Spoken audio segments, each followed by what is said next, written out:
Salut les devins, c'est Saikyu. On va se parler de Bleach et de news en particulier concernant Burn the Witch, son spin-off qui se déroule dans le même univers que Bleach, mais du côté de la Soul Society branche ouest, du côté de Londres et donc de Londres inversé. À mon sens, il ne fait nul doute sur le fait que tôt ou tard, les factions à la fois de l'Est et de l'Ouest devront collaborer, donc celle plutôt du côté de Ichigo et celle de Nini. Pour moi, c'est totalement évident, surtout qu'on est dans une ère où on aime bien ça. Le truc un petit peu multiverse, les collaborations au sein de licences, de franchises et de marques communes, je pense que ça arrivera. Mais en tout cas aujourd'hui, je viens faire un point avec vous concernant le projet Bleach Face Again qui était en 3 étapes. La troisième étant le retour de l'anime Bleach, et ça on en a déjà la date pour octobre 2022. La deuxième est toujours en cours, c'est l'exposition Bleach qui a démarré mi-décembre et se tient jusqu'à mi-janvier. Et la première phase du projet Bleach Face Again, c'était l'amorce, la mise en bouche avec l'animé Burn the Witch, qui du côté de la France métropolitaine a donné lieu à 3 beaux épisodes que l'on peut retrouver, et c'est pas sponsor du tout,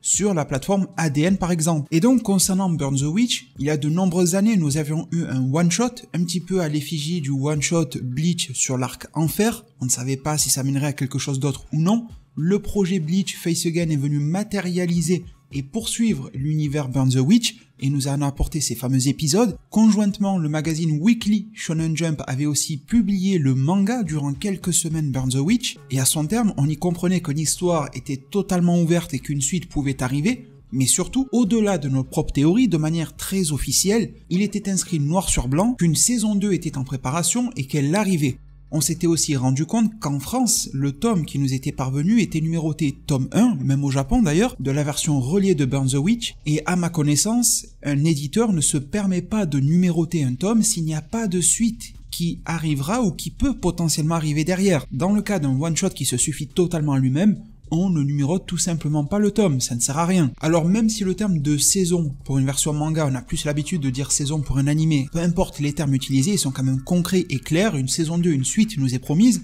mais derrière, Tite Kubo l'auteur s'était permis de nous dire très ouvertement que oui, un jour ou l'autre, une suite, une saison 2 de Burn the Witch arriverait, mais franchement de pas trop s'emballer là-dessus, qu'il travaillait dessus à son rythme, que cela prenait du temps, qu'il y a beaucoup d'autres projets comme notamment Bleach, il est même impliqué sur le retour de l'anime Bleach, et surtout il a parlé sans langue de bois, quelque chose que l'on n'a presque jamais dans le monde professionnel, et encore moins dans le monde professionnel japonais, à savoir qu'il a jeté à juste titre la pierre sur l'éditeur du magazine dans lequel était publié ce Burn the Witch, en disant mais faites attention, les mots là qui vous annoncent une saison 2, ce n'est absolument pas moi qui les ai écrits, c'est l'éditeur qui s'est permis de les rajouter, et ce sans même me consulter ou quoi que ce soit, donc au final ils vous ont vendu du rêve pour rien. Et depuis, c'est le silence radio total. Eh bien mes très chers devins, une nouvelle information vient de nous parvenir, je remercie infiniment le frérot Caria13 sur Twitter, qui nous l'a partagé, ça nous provient du fan club officiel de Tite Kubo, dans lequel Kubo lui-même répond à ses fans, etc.,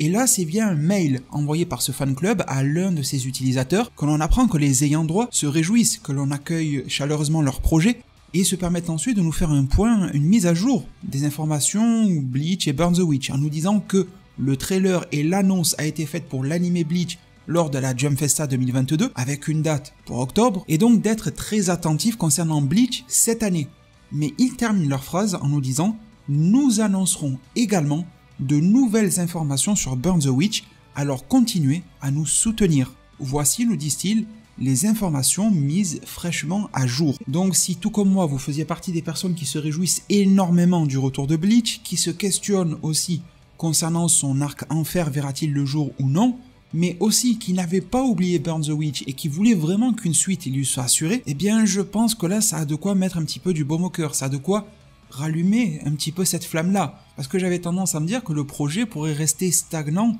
voire même mourant de longues années, étant donné que Tite Kubo était déjà sur tous les fronts, mais apparemment il n'a pas froid aux yeux et il n'a pas peur de faire face à l'adversité également de son propre spin-off en la matière de Burn the Witch, et de nouvelles informations à son sujet cette année devraient nous être révélées, pour nous rassurer concernant sa suite. Peut-être que ça ne sortira qu'en 2023, mais au moins ils nous tiendront informés, et ça c'est une très bonne chose, ils ne l'ont pas oublié et pas mis de côté. Et cela est doublement réjouissant étant donné que vous le savez, les Japonais ne communiquent pas à 10 ans, 5 ans ou 4 ans de perspective et d'horizon. S'ils en parlent à un certain moment de l'année 2022, c'est que à court terme, pourquoi pas quelques semaines ou mois ensuite, ce retour de Burn the Witch, qui ne demande qu'à être développé, verra le jour et prendra forme, parce que je pense vraiment qu'on en a besoin, cela viendrait développer les univers, et encore mieux, je vous en parlais en début de vidéo, cerise sur le gâteau, si des membres importants majeurs des personnages des deux histoires pouvaient voir leurs récits s'entrecroiser. Eh bien mes très chers devins, j'espère que ces informations ont pu vous redonner un minimum le sourire quant à l'avenir de Burn the Witch,